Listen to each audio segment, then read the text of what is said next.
هذا خلق الله فأروني ماذا خلق الذين من دونه بل الظالمون في ضلال مبين.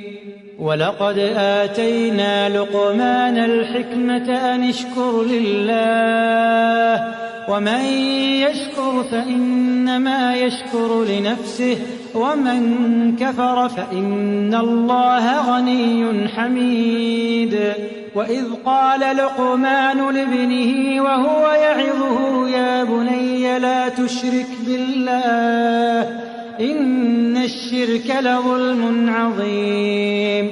فوصينا الإنسان بوالديه حملته أمه وهنا على وهن وفصاله في عامين أن اشكر لي ولوالديك إلي المصير.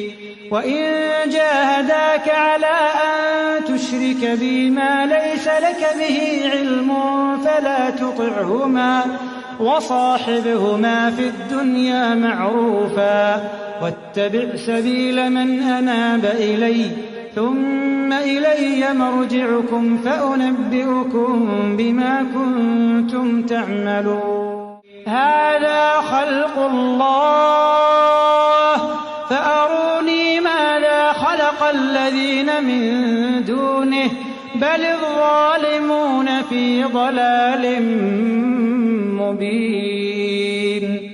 ولقد آتينا لقمان الحكمة أن اشكر لله ومن يشكر فإنما يشكر لنفسه ومن كفر فإن الله غني حميد.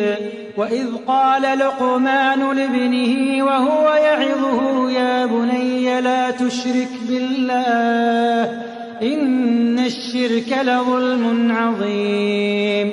فوصينا الإنسان بوالديه حملته أمه وهنا على وهن وفصاله في عامين أن اشكر لي ولوالديك إلي المصير.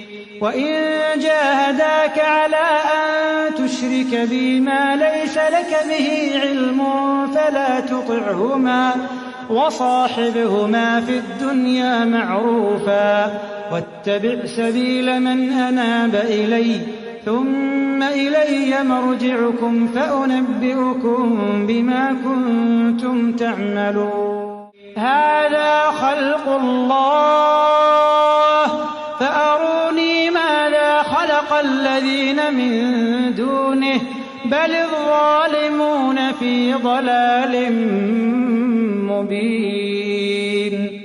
ولقد آتينا لقمان الحكمة أن اشكر لله